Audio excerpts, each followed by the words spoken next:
starting with Corey Heim. He is the 2023 Truck Series regular season champion. If you don't know what that is, let me explain just a little bit, because it can get a little confusing. So all three series of NASCAR have their own playoffs, but they're the same system as the Cup Series, where they go 3 races in a round, and the drivers with the least amount of points they get eliminated from that round.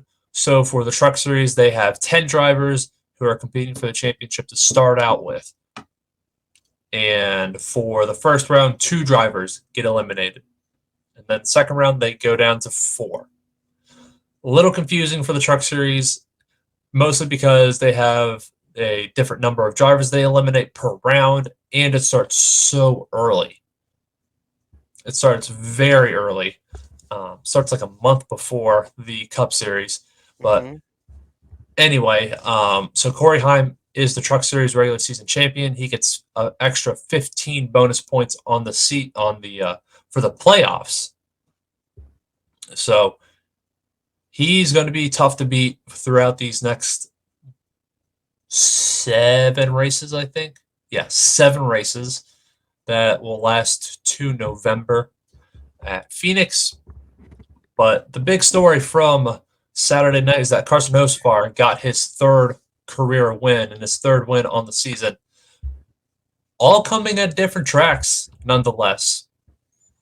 Yeah, he's definitely, put on a solid performance this year, and he's sitting 3rd in the playoff standings, I think, going in. Mm-hmm. So there's a lot to be happy about for Carson Hocevar right now, and I think that look, I mean, he definitely is going to have an opportunity to win a championship. It just depends on if he can put himself in the right spots. We've definitely seen him while he's been solid, right? We've seen a couple of his, you could argue bonehead mistakes, Oh and yeah. he's a young guy. He's going to learn, but at the same time, he's got to be better. So we'll see what happens. Obviously, he like I said, I think he wins a few more races. I think the fact that he's won on tracks that are completely different from one another, considering he's won it at Texas, Nashville, and in Richmond. Mm-hmm. I think that really lends a hand. They've got to go to Lucas Oil, Indianapolis Raceway Park, IRP.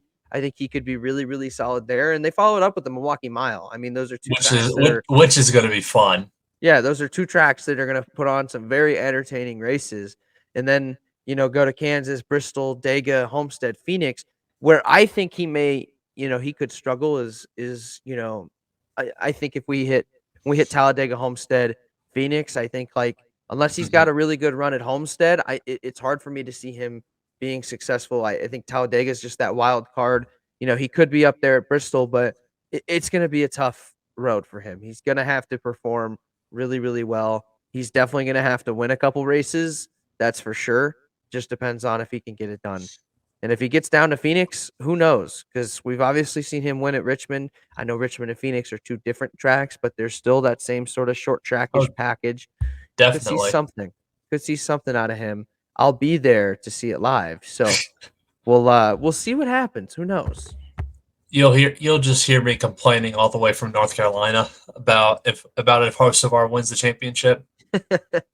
Well, and the good news is that we are lucky enough that we live close enough to the racetrack that I will be home Monday morning and I'll be able to do a show. So I'll be able to, you'll get my live reaction coming home. I'll be able to talk about the championship weekend and everything because I get to go every year. I'm very fortunate. And as much as I love that the championship is in Phoenix, I am, It, one of yeah. those people that says that it should be moved. So I'm taking advantage of how long it is here because I don't know if it'll ever come back here. As a child, I never predicted I'd be watching championship races. I was like, "Oh, Homestead, Miami, that is as far away from me as possible. Like, I'll never make it there." And then now that time's gone on, they put the championship over in Phoenix. It's like, oh, okay, like that's interesting. And eventually, I hope that I get to see a race at Homestead one day, but I don't know when that day will be. There's a lot of other tracks that are on the agenda first. I want to see a race at Bristol. I'd love to go to Talladega at some point. So there's a lot of other tracks on the list that I want to see just because I grew up with Chicagoland when it wasn't exactly in its prime, and Hmm. then I've grown up with Phoenix, and I don't necessarily think Phoenix is.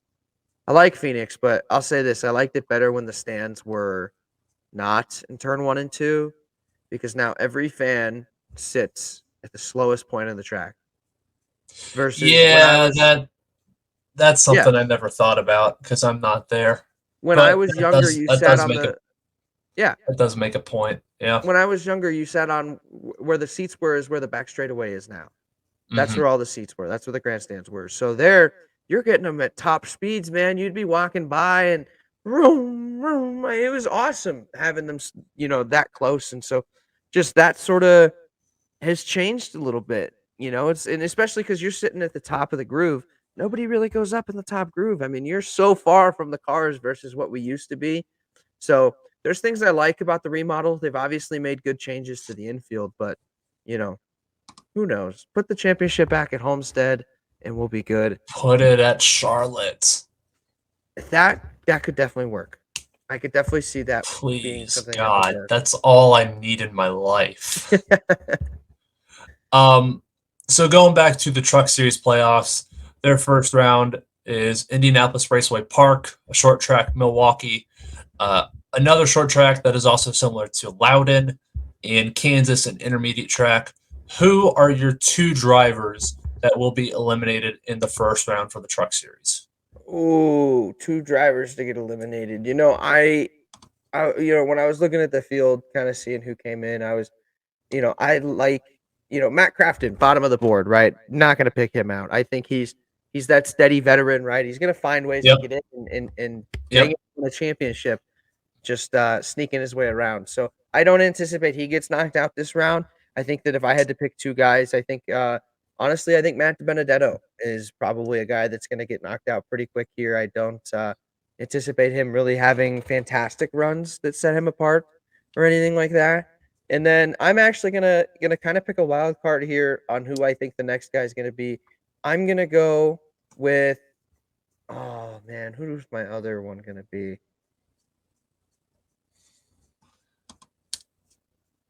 I All right, know who my two are. I'm gonna say Nick Sanchez. I was gonna try and pick Okay.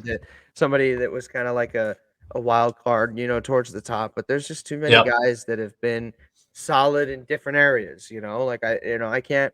Ty Majeski's sitting what sixth on the board, but he's got second most top tens in the Hmm. in in the field right now. So it's really he's also got the second top fives as well with seven. So he's just been every single one of these guys in the playoffs has been solid. Every single one of them will have a route to win a championship and they have opportunities. It's just about putting it all together. And I think really what it's going to be is who has problems and who doesn't. That's kind of what I was looking at. Like, who do I think's gonna run it into the wall by accident this upcoming weekend? Like, that's kind of what it feels like right now with how consistent everybody's been. It's just like you got to perform, and if you make one mistake, it's over. So I think if anybody makes a mistake this first race, we're gonna know. And who knows? It could be one of the top dogs. It could be Zane Smith, and then he goes out and wins a race. But if Oh, it's one of those definitely. bottom guys, Matt Benedetto, DNFs, you can It's call it. over. Yeah, go ahead and call it. So now that I'm looking at it, I'm going to pick Matt DiBenedetto, and this is going to be a somewhat bold pick. I'm going to pick Ben Rhodes to be eliminated in the first Okay, round. that was one I looked at. So Rhodes, he only has 88 laps led on the season. He's got one win. He's got four top fives, 10 top tens, and only one DNF. Pretty good stats, but he only has one stage win on the year. So that inconsistency with stage results and just results overall is not going to get it done over the first round. So I think that Matt DiBenedetto and Ben Rhodes will be eliminated from the first round of the Truck Series playoffs. See, I like that pick. I think the only thing that would work against that would be the amount of playoff experience that Ben Rhodes does have. I mean, compared to Mm-hmm. the rest of the field, Ben Rhodes has the most playoff appearances compared to Matt Crafton, who has 8. Ben Rhodes is sitting at 6, so he's the second most among the field. And some of those other guys, I mean, Ty Majeski, he's making his second appearance, right? The two guys that I predict, Nick Sanchez and Matt Benedetto, both making their first playoff appearances. And so then you got right at the top of the board, too, the first playoff appearance for Corey Heim. I mean, there's a lot of guys who have not had a lot of playoff experience, a lot of experience in this sort of environment where you have to be perfect. Any one of those guys could make a huge mistake, and then that could be the moment that Ben Rhodes capitalizes. So the only thing I think working against him would be, or the only thing I think he has really working for him is his veteran presence in the playoffs. But I do agree with you. I think it's going to be really tough for him to get out of this first round. Only one way to find out, and that will be in just a couple weeks at IRP. So, with that being said, going to the Xfinity Series, they were at Road America this past weekend in a crazy finish with the last two laps with Sam Mayer, Sage Karam, and Parker Kligerman. That was wild. That Absolutely. was a fun race to watch. Sam Mayer finally gets his first Xfinity Series win in his 75th start, I believe, for Junior Motorsports. And that was his home track, too. So it makes it that much more sweeter for Sam Mayer. So he finally gets his first win at Road America. So he is in the playoffs officially. And that is two Junior Motorsports cars that is locked in to the playoffs, along with his teammate Justin Allgaier. As of right now, Barry is the top Junior Motorsports car that doesn't have a win. He sits fifth in the point standings. As of right now, he is good on points. And Brandon Jones is still out of the playoffs by, what is that? By almost 80 points, somewhere around there. 61. So he is okay. So somewhere around there. So Brandon Jones is out right now. He needs a win. But I don't think that's going to be happening. I don't think he gets it done. One top 5 this year. It's sad. And if he Because does, I'll be honest, he's taken away a spot from a guy who deserves it, because the guys that are yep. above the cut line right now, you look at Riley Herbst, he's got 5 top 5s and 9 top 10s, and he's sitting right at the cut line. And Parker Kligerman, who's below it, 4 top 5s and 9 top 10s.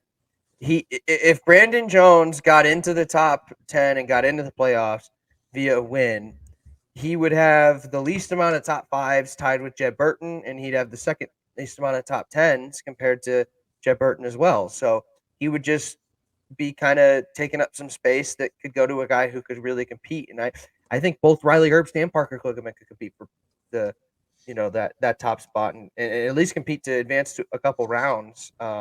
Right now, Parker Kligerman 22 points out. I think stage points are going to be crucial for that team right now. They need all the stage points they can get. But I'll give it to Riley Herbst. He's been solid these last few weeks when he's really needed to be solid. We've seen him really step up and just have some consistent runs that are necessary for that team. Oh, definitely. And speaking of the Xfinity Series, we had some major news regarding the new TV deal. The CW channel is becoming the exclusive home for the Xfinity Series starting in 2025. That is great news. Absolutely. I like having the CW there. They've actually been working on trying to get their sports packages up more. And the biggest thing is it's just going to reach more households. It's going to be in a lot more households.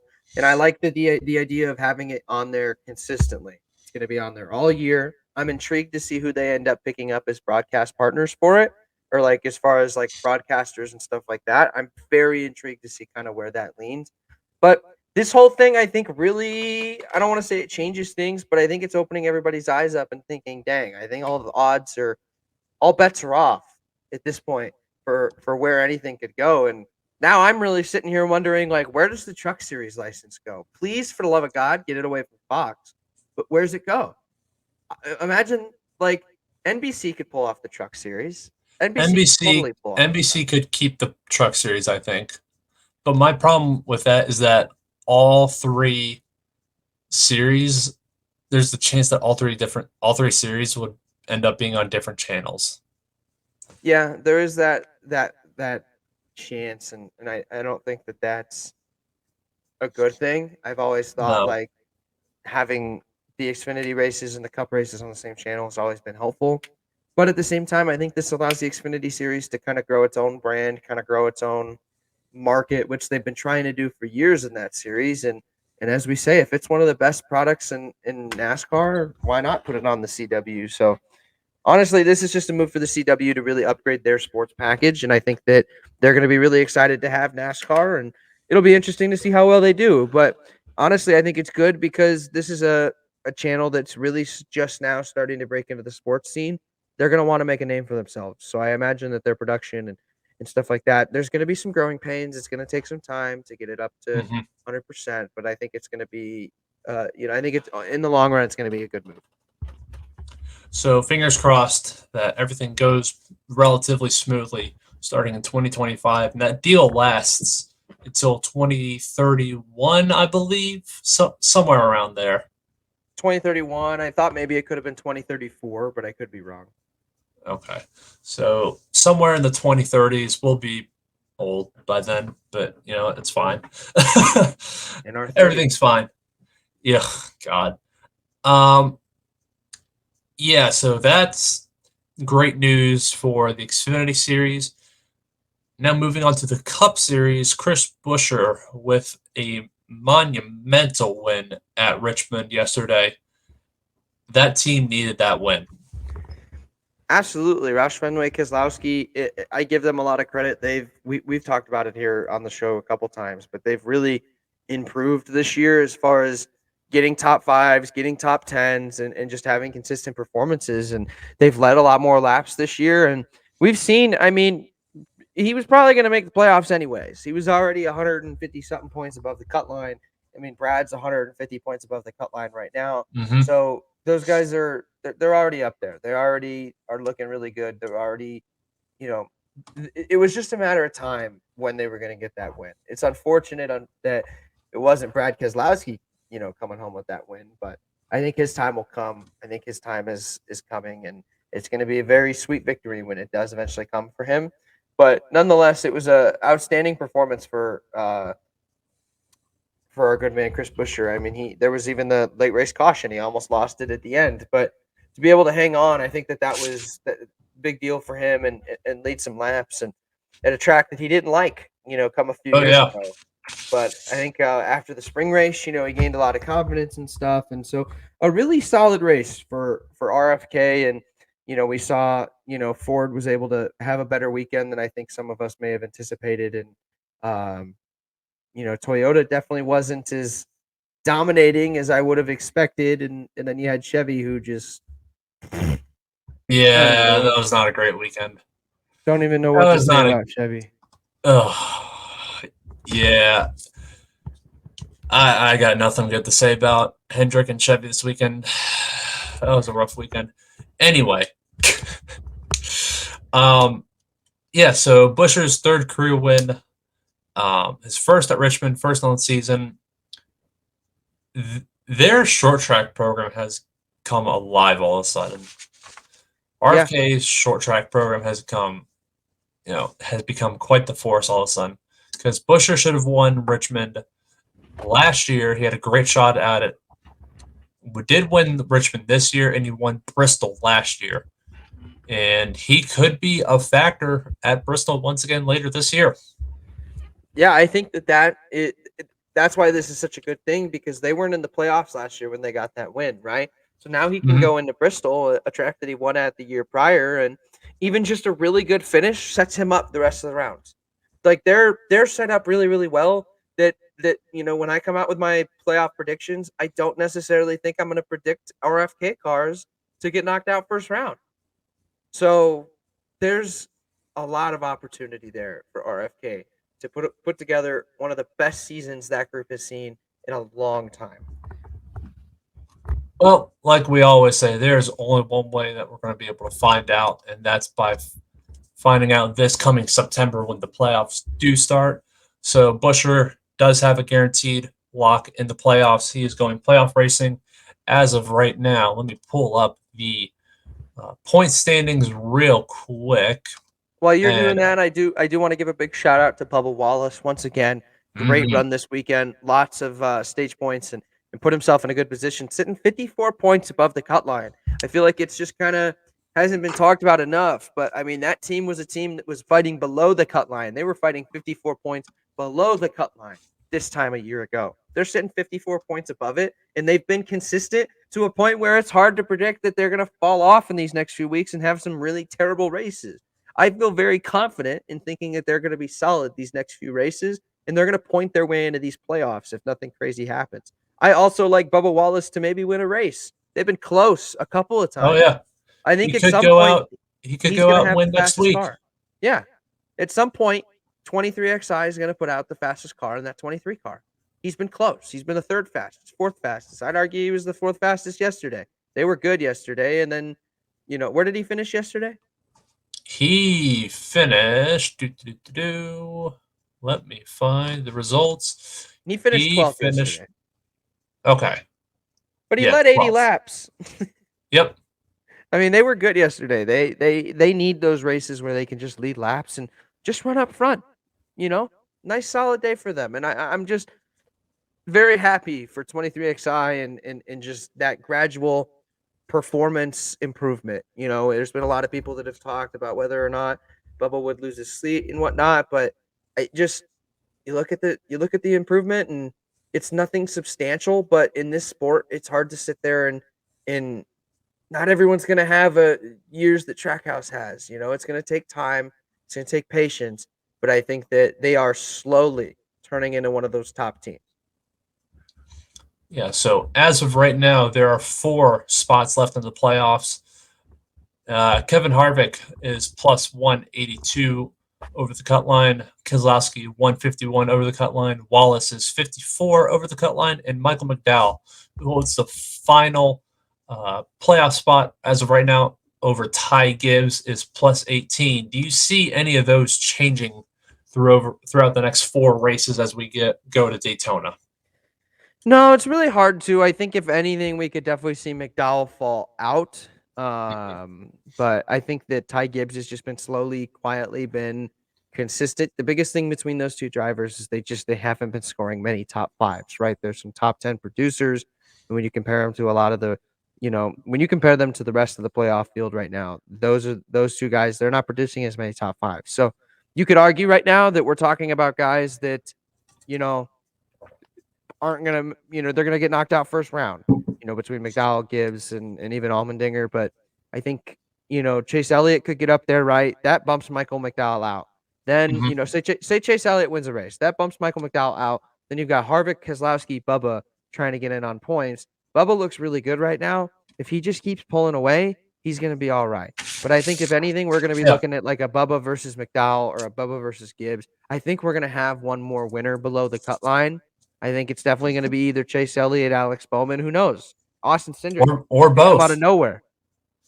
I think that we've got two more road course races. I'm not counting out Austin Cindric. And yeah, both Yeah. Bowman and, and, And and and Elliott we can have win. Daytona, So, where Austin Dillon situation could happen. well, I'll tell you this, man. It's going to be very extremely unfortunate if Bubba Wallace misses out on the playoffs, despite the fact that he's 54 up right now, and if it's because there's winners below the cut line. Now, Chase Yeah. Elliott, Alex Bowman is one thing, but like, damn it, if freaking Harrison Burton or Ty Dillon wins at Daytona and then they take that spot away from Bubba Wallace, I'm going to It'd be be awful. devastated. I'm going to be devastated. Like, that team, they're working hard. I want to see 23XI makes it, but I know this is all going to flip on its head in a few weeks, and Oh, it is. someone's going to be heartbroken, and it's probably going to be me because Bubba missed the playoffs. It will, and it'll happen at Daytona. So enough of our ranting for now. We got Michigan coming up this coming weekend.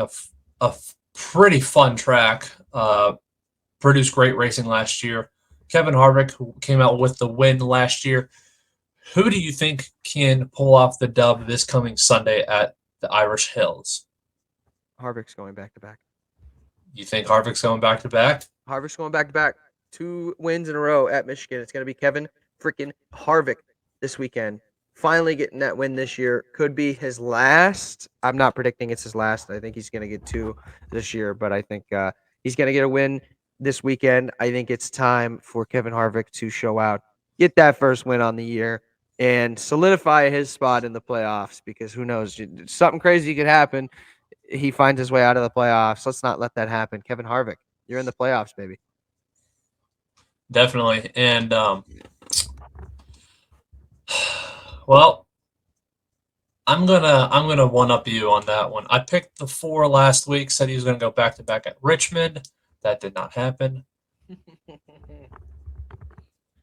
Who finished second last year at Michigan? Oh, who did finish second? I can't remember. You want me to just tell you? Can you give me a hint? We were just talking about him.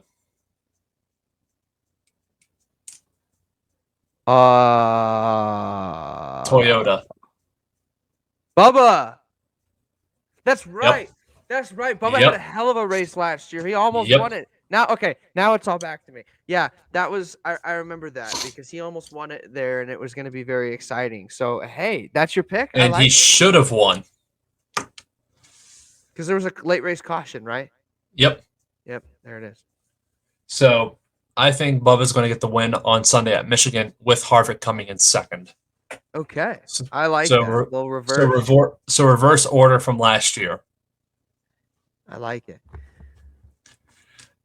And now, before we head off the air, guys, be sure to tune in for SRX this coming weekend on Thursday at Berlin. If you guys missed it last week, the SRX race was just a gong show. It was quite entertaining. It was entertaining, but man, Paul Tracy screwed up so hard. That was just unreal. If you guys don't now know, Paul Tracy is suspended. correct, he is suspended for at least this week at Berlin. I don't know if he'll be back for the next race, wherever that is, but he is suspended for this race at Berlin at the very least. Are they gonna add like somebody else to replace him? Johnny Benson. He is in Paul Tracy's seat for this weekend. Okay. Do you have this week's entry list? I can probably find it. See, I love the SRX. I'm a big fan of the SRX. So for those of you who haven't tuned in, please tune in. It's my one opportunity to see my boy Tony Stewart race each week. While he's looking up the entry list, for those of you wondering, the point standings right now for the SRX, Ryan Newman through 3 races has 105 points, 21-point lead over Marco Andretti and Tony Stewart, who is 24 points back. And I think it's important to keep in mind right now with the SRX, there's 8 full-time drivers. You got Newman, Andretti, Stewart, Keselowski, Tracy, Labonte, Schrader, Deegan. The only one of those full-time drivers with a win right now happens to be Ryan Newman. So definitely interesting. And when I look at this lineup, I would definitely hope that in the future we get some more IndyCar guys and stuff like that. I'd love to see some more Tony Kanaan. I feel like he always wreaks havoc when he gets out on the racetrack with these guys. Same with Joseph. Put Newgarden back out there, please. I would love it. I am trying to find the entry list for Berlin next week, and it is not showing up. Let me see. This might be it right here. I'd love to get some more Colton Boyer out there. Okay, I found it. Excuse me. So as of right now, the confirmed entries are Kyle Busch, Elio Castroneves, Haley Deegan, Kevin Harvick, Brad Keselowski, Bobby Labonte, and Ryan Newman. Okay.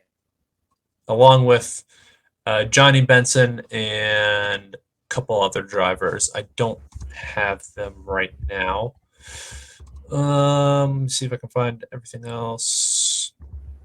So who do you think's going to win this weekend or this week at SRX? You think Kyle Busch goes back to back? Man, I don't know. I like Helio this weekend. Give me Helio. Think Elio? Okay. So let's see. So let's see. So who did I say? So Bush, Kashnevis, Deegan, Harvick, Brad Keselowski, Bobby Labonte, Ryan Newman, and Johnny Benson will be in Paul Tracy's seats, and then Hunter Ray and Casey Kane. Ooh, Casey Kane. Casey Kane will be in Sounds like this a good race. time to release the Casey Kane untapped potential I've been sitting on. There you go. You know what? They're in Berlin. They're in the Irish Hills. Give me Brad Keselowski. Okay. Hot off a solid week at Richmond. Not the best race for him last week in the SRX. So, hey, I think he could do it. So be sure to tune in on ESPN at 9 p.m. for the SRX race at Berlin. And then on Sunday, be sure to tune in what time? 2 p.m. on 2:30 USA? p.m. Eastern time. 2:30 Going to be on tuning USA. in USA. And the Xfinity Series will also be at Michigan. Be sure to tune in for that race as well because that's going to be a great race as well. I think that is going to do it for us. I don't have anything else in my notes. Do you have anything that you want to add on?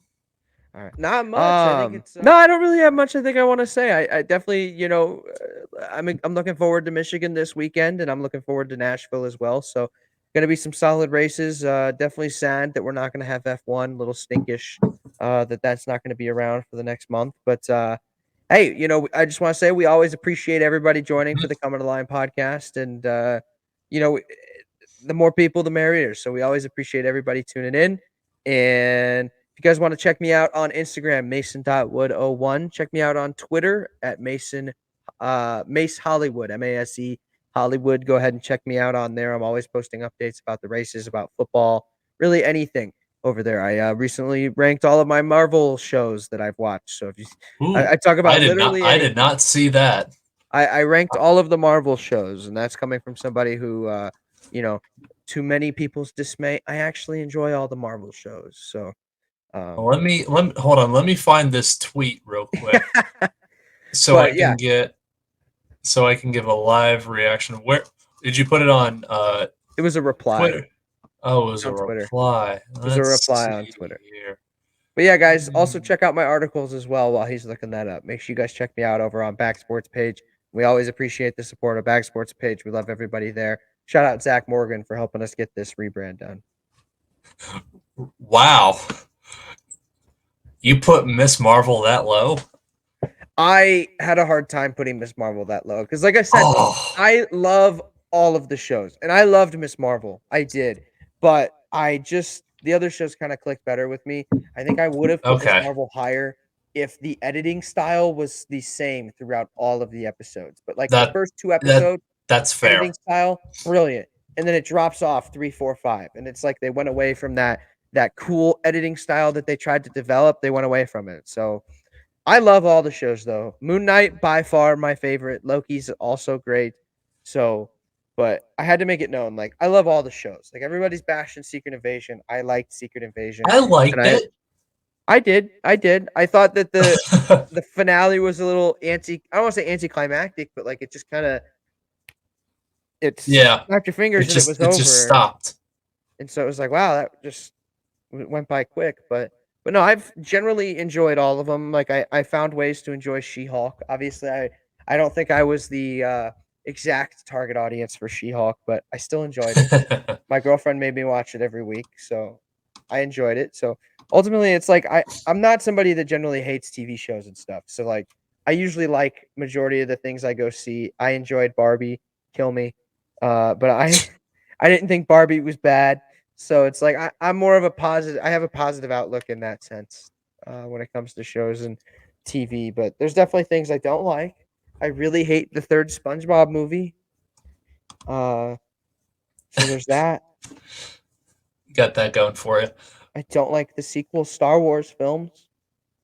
I liked The Force Awakens. Force Awakens is good. I liked Rise of Skywalker coming out of the theater. I'll admit that. It But was, I mean, after after you have 8, time to 9. think about it, and you have time to Yeah, think about the fact that why Rise of Skywalker is the way it is, because it's just a retcon of, or it's trying to fix everything from the just we're done. That's the end of the episode. I'm yeah. not going to get into this. You'll have to check Nope, me out on nope. the new Film Busters podcast coming out next week. I love it. Anyway, guys, you can check me out at JWBarker24 on Instagram and Twitter, and you can find me on BSPU through our motorsports section. Got articles coming up pretty much every week. Got some, like I always do. I've got some championship seasons in the works. Tell you what, I'm going to give a little hint. I really want to keep it a secret, but I'm going to give it a hint as to what my next championship seasons is. Think mid 90s. Mid 90s. My man's doing a JG one. Jeff Gordon. Yes, sir. Yes, sir. I don't blame you. I still got to get my Tony Stewart ones done. I get so busy with editing, so those need to come out though. Let's get some Tony Stewart championship seasons. I got you. Let's get championship seasons back rolling. It's been a while. It's been a hot minute. So That's either where way, we call guys. it. Yeah. Well, go ahead and end the episode. No. Go ahead. Go ahead and say what you want to say. I say, because what we're doing over at Untapped Potential is the new episodes that we're gonna be releasing, we're calling them Series 2, because we released so many for Yep. that big chunk, and then we've taken about 3-4 months since the last Untapped Potential. So all the next ones that are coming out are gonna be under the Series 2 flagship. So basically like a season 2 with these articles. So make sure you're checking that out, and who knows, championship season Series 2. Love it. Love it. Either way, guys, be sure to check us out on BSB and our social medias. Once again, this has been Jacob Barker and Mason Wood for the Coming to the Line podcast. Thank you guys so much for joining us. And thank you guys once again. Have an awesome, awesome day. Hey everyone, thanks for watching this most recent edition of the Outside Line podcast. If you like what you heard, make sure to check us out on Spotify at The Outside Line. And if you liked Christopher, Jacob, and I's opinions, make sure to check us out on Bag Sports page for more articles and opinions about F1, NASCAR, and IndyCar. Thank you again for watching The Outside Line.